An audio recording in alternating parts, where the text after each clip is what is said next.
initially it is built in-house, like from scratch. And then the scheduling layer is called Apollo, which is a distributed scheduling system, very different from YARN. And then about 2-3 years back, we made a decision to say we want to open our platform, which means that we want to switch the underlying resource management layer from Apollo to YARN. In that way, we open the platform to all the open source community and applications. So in this talk, we're gonna, along the way, we've done multiple major projects along the line. And then this talk will focus on 2 of them. I will talk about YARN Federation first. And then in the second part, Adrian and Anupam will talk about the Tez integration. So federation. So with the very first problem we ran into is that we realized our Cosmos cluster is just way too big for YARN. So instead of make YARN run faster, so we say, how about we build a layer that can stitch multiple YARN clusters together and make them act as a whole. And in that way, we have a lot of benefits, because all of a sudden we can scale up YARN by order of magnitudes, because we can simply just throw in more YARN clusters, or what we call a subcluster. And secondly, the federation code will be an independent layer, independent components, and the code will be very clean, and we don't have to mess with the existing scheduler code and whatsoever. And thirdly, we also got all the YARN improvements and features almost for free, because they are within every single subcluster. And then one of the major design principles of federation is that we want federation to be invisible to the outside. So in other words, in the YARN clients and applications mind, they think they're still running in a single YARN cluster. So here's a very brief review of how YARN works. So I know that people in this room knows YARN very well. I'll just keep it short. So in their mind, I mean, the YARN clients and applications mind, they think the cluster has a centralized YARN master, right? And then every single node will heartbeat to the RM, reporting the status about its containers. And when the client submits a job, it submits into YARN. YARN schedule it in one of the node managers. Node manager starts it, and then AM will start heartbeating to RM. And whenever it needs more resource from the clusters, it asks RM in the heartbeat. And then when the RM allocates, it issues a token. And then AM will use this token to talk to the specific NM to launch the container. And then from here on, the AM can just start its application-specific logic about how to use the task and communications and so on. So if you look at this graph, how do we separate the cluster into multiple subclusters without them knowing? So here's how we did it. Let me hide this. So the cluster is partitioned into multiple subclusters, and each NM will report to only one of the RMs. Note that this NM only knows about its own RM master, and the RM itself only knows about the set of nodes that's heartbeating to it. It doesn't know about all the other subclusters. Then we added a component called state store, where RM will heartbeat to state store, reporting the status of its own subcluster, like where's my address and what is my queue settings and utilizations and so on. And then the front end we added called router. You'll grab the information from state store so that it knows the world in terms of how many subclusters are there. And then when application runs, instead of submitting it into RM, we submit it into router.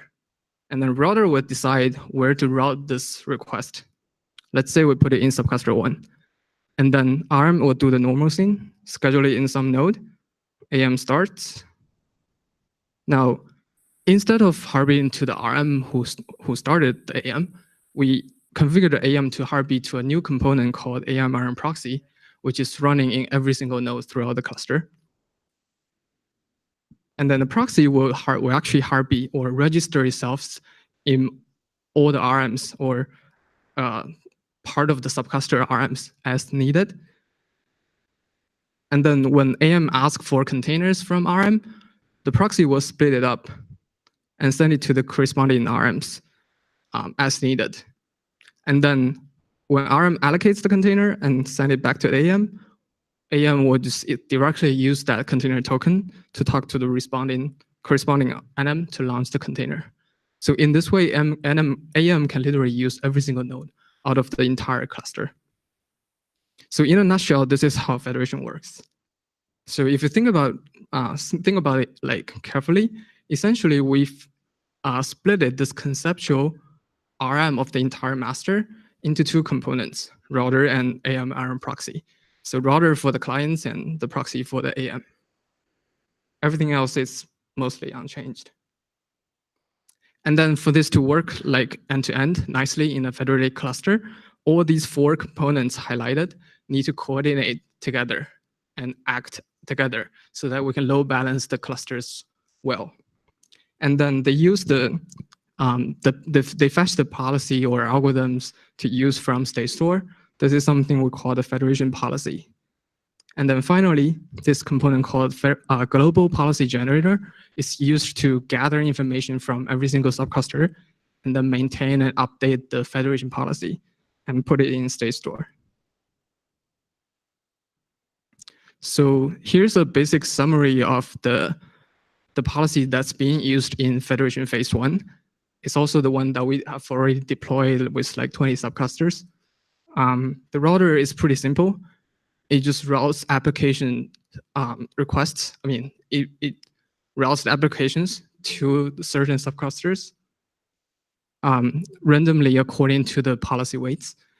And then the AM/RM proxy simply splits the container request from AM using information from using the headroom information that's flowed from every single RM in the heartbeat response in terms of how many more room we can use for this application in each RM, as well as the policy weights in terms of which subcluster this AM is allowed to use or span to.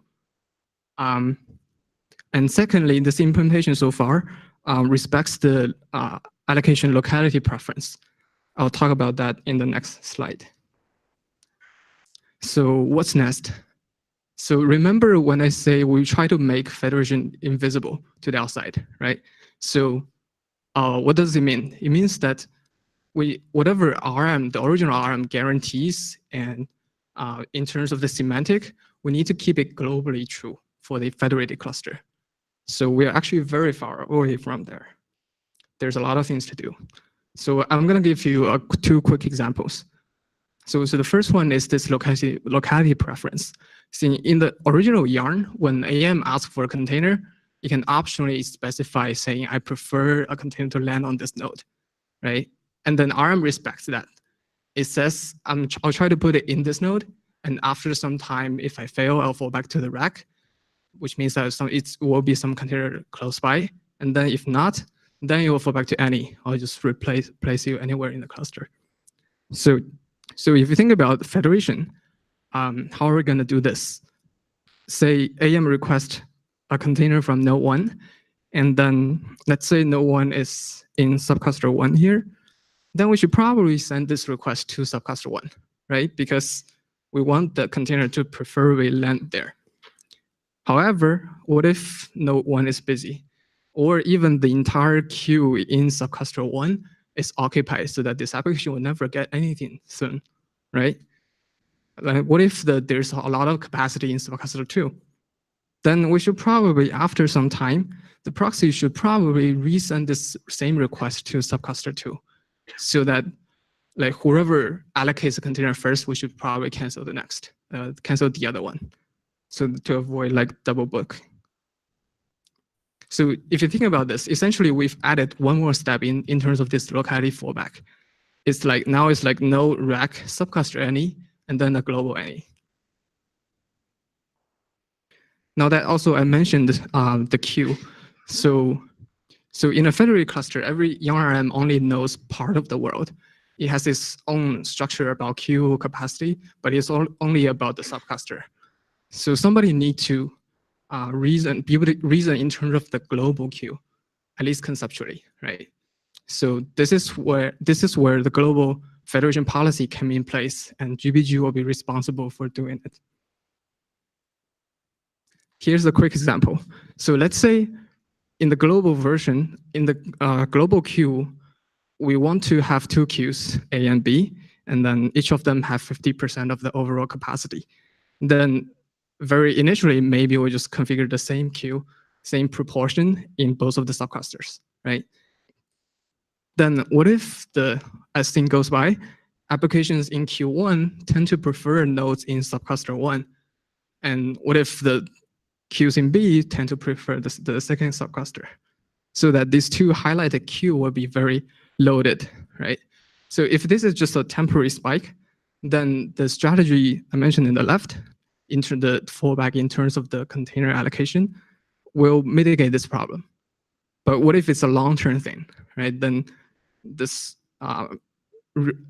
traffic reroute in terms of container would be very inefficient, and it increases the allocation latency a lot.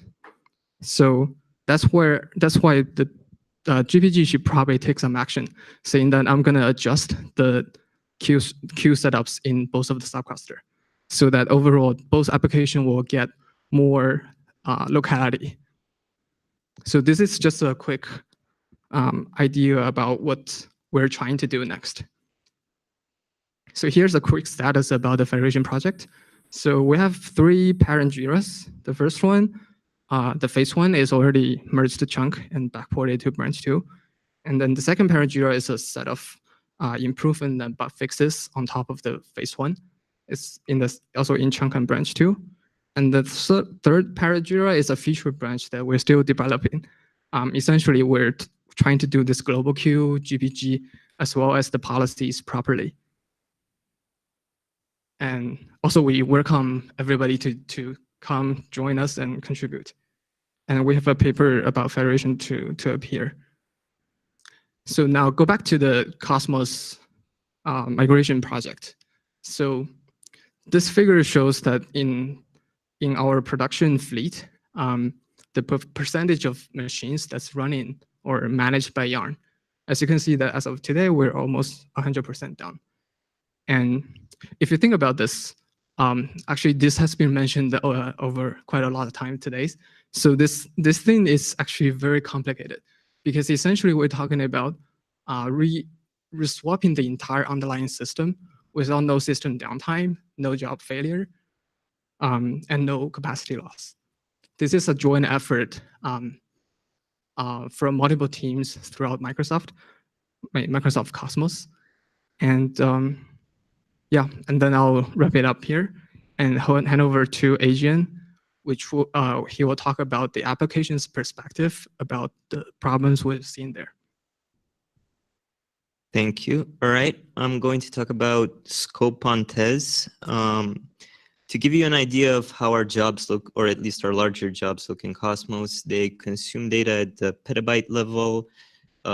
They run at any given time up to 15,000 concurrent tasks. They have thousands of vertices. Our graphs can be very wide, deep, or a combination of the two. We have millions of tasks and billions of edges. Now, what we originally had in Cosmos was a job manager. This is our component that's comparable to Tez, and it has a couple of responsibilities. It's responsible for executing the DAG, for dynamically updating a DAG. We can change the parallelism, we can introduce vertices. It's also responsible for fault tolerance. As Botong already mentioned, we used to have a distributed scheduling model, so all of our job managers would cooperate in scheduling tasks across the cluster. And it's also responsible for tooling integration. As we're moving to Graphene, we've identified 4 integration points to have scope run on top of Tez. The first one is to consume the plan that our compiler generates, we call it the algebra, and generate a graph for Tez to run. We also have to have an integration point to interact with the Cosmos storage layer. We have to consume the statistics produced by tasks, including error details and debugging information, and present it to our existing tooling infrastructure. And finally, we have to implement the task layer that basically launches our scope engine. Because we're talking about algebra in terms of graph, let's look at the Tez graph as linear algebra. In Tez, a vertex is usually modeled as, or can be thought of as, a two-dimensional space, where the first dimension is the task index and the second dimension is the channel index. And edges in the graph are essentially functions from one vertex space to another. The three main edges in Tez are a one-to-one edge, which can be modeled as an identity function, a scatter-gather edge or a shuffle edge, which can be modeled as a transpose function, and a broadcast edge, which is also a bijection, like the identity, but it maps a point to a set instead of a point to another point. The benefit of using a model such as linear algebra to implement these graphs is basically we have a lot of correctness.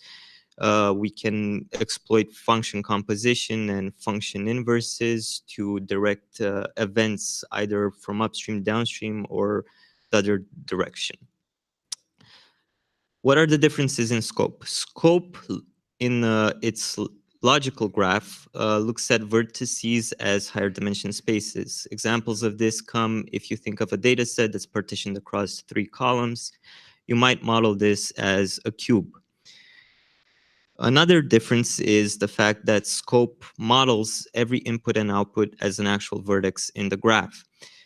One scenario that this enables is output sharing. If you have a vertex U that produces some output that's then consumed by two separate vertices V and W, we can directly express this sharing in the graph.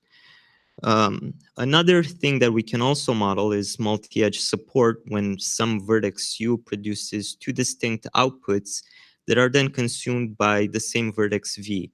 Actually, one of the Tez proposals to implement multi-edge in their graph follows the exact same model. Finally, another difference that scope has compared to Tez is virtual vertices. When you have tasks in scope that partition to a large number of partitions, what we usually do instead of the classical MapReduce framework of writing a separate file for each partition, we'll write a single file that's internally sorted and indexed at the partition boundaries. Now, what we want to tell producers is one vertex view. It's a flat one-dimensional set of files, but what we want to tell consumers is you actually have a two-dimensional view. So what we do is we add a virtual vertex in the graph that basically simulates adding a dimension and exposes the internal partitions.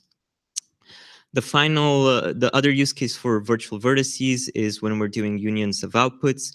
This exists in Tez as vertex groups, but we model it again as an actual vertex in the logical graph. What this allows us to do is it allows us to use nesting of virtual vertices. So for example, if you think of left deep trees in joins in relational databases, union of outputs is something that's very similar. Because we're looking at a linear algebra model, the fact that we have vertices also in our graph also introduces boundaries where we define our functions. The problem with that we're experiencing right now with the Tez graph is that a vertex group cannot model a union through function composition, whereas in scope we have this virtual vertex construct that can easily do it. So what are some of the related JIRAs with respect to the graph construction? Well, Tez already has one for multi-edge support that has two proposals on how to do this. One of them is to use either named edges or to use virtual vertices. Currently, we're prototyping both.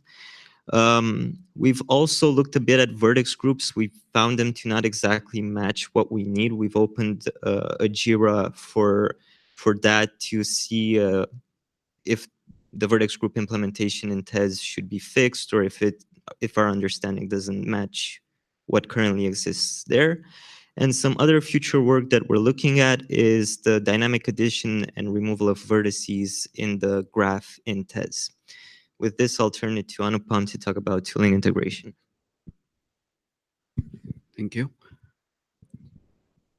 So when we look at implementing the job manager using Tez, because of the deep dependency that most of Microsoft's data processing systems have on scope, we need to make sure that this is very surgical drop-in replacement, and it does not break the user's expectations in terms of performance or user experience, in terms of tooling and the infrastructure they have built around the tooling. So in that respect, we can't change the scope engine too much, and neither can we change the user experience on the far left side, which is their expectation of how they see the real-time statistics, as well as how the tooling works for historic debugging.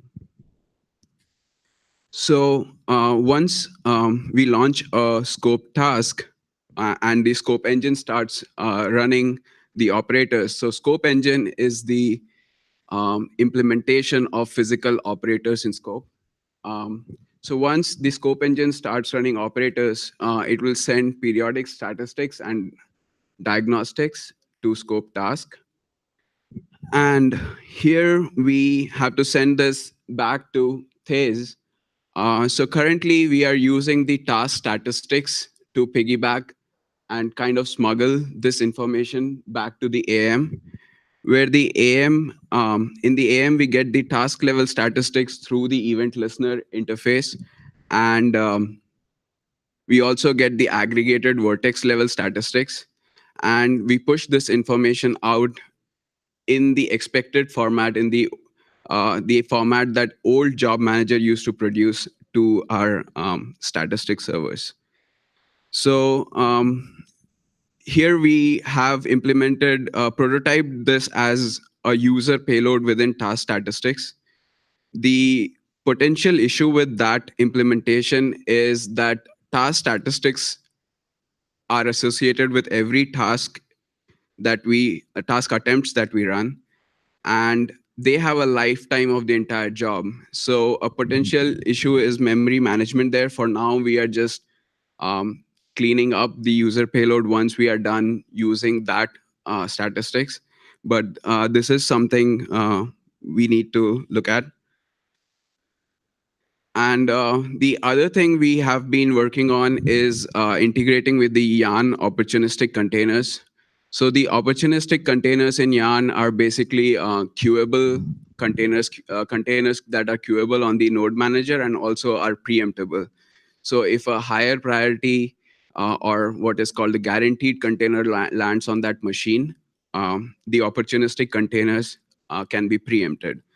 This is the primary mechanism we use to drive up utilization in our clusters, because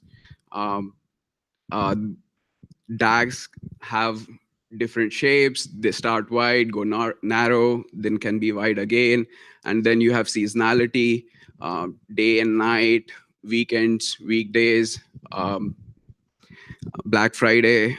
You have all these kind of seasonality. So we have to provision our physical clusters to cope with the peak capacity, but we can have a lot of spare capacity in other times.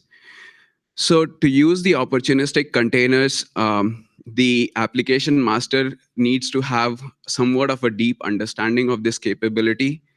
And it also leads to a little bit of harder choices for the application master to make, whether where it has to choose whether it should use a guaranteed container or it should choose a opportunistic container at a given point of time. And with container reuse, these choices are even more complicated.